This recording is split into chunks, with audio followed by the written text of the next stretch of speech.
An accused CEO killer, Luigi Mangione, woke up behind bars in New York after waiving extradition. You see that very long walk in chains there.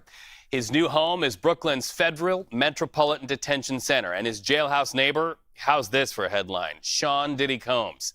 So after arriving to New York, the 26-year-old murder suspect appeared in federal court where a judge read the federal charges against him. Let's go live to CBS News correspondent Lilia Luciano, covering this every step of the way. Welcome in on a Friday, my friend. So walk us through what happened in that Manhattan courtroom. Well, Reed, yesterday, before he even arrived in Manhattan, in that courtroom, in that federal courthouse, Luigi Mangione, as you said, was brought into New York City, not just heavily escorted by several agencies, but led by the NYPD. There was also Mayor Eric Adams who was there. It was a very unique arrival to New York for perhaps law enforcement and the district attorney. It could have been some kind of victory, but you have to keep in mind the way that people are seeing this person online, how they're celebrating perhaps his intention and even his actions in a very disturbing way.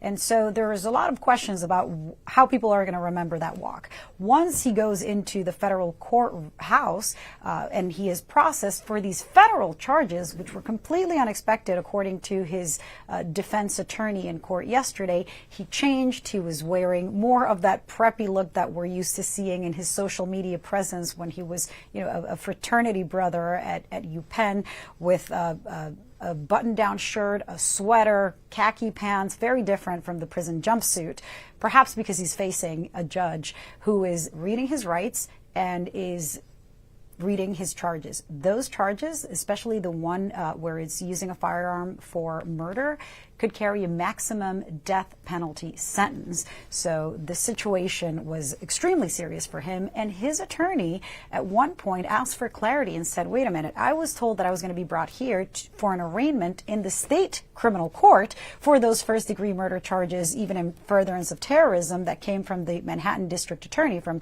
Alvin Bragg's office. Instead, the FBI takes him. He's brought into this federal courthouse, and we're learning about these very serious charges where my client is facing the death penalty. The attorney seemed to need a lot more clarity, which the judge allowed, set a date for next month, for January, for his preliminary hearing. And here we are still waiting on when he's going to be arraigned on the state charges. Is the root of the defense attorney's concerns here a double jeopardy concern? Is that what she's getting at?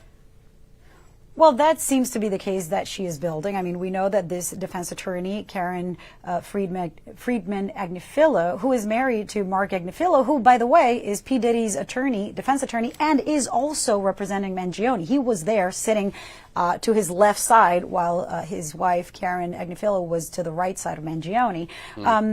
She, according to legal experts, seems to be building a case around double jeopardy, but she says that the charges are contradicting each other. What I learned from talking to our legal analyst, Ricky Kleeman, yesterday, who's a defense attorney and a former prosecutor, she's saying, look, this is a very rare case, and Mangione's attorney called it extremely unusual or highly unusual case, something she hasn't seen in 30 years, and Ricky agrees.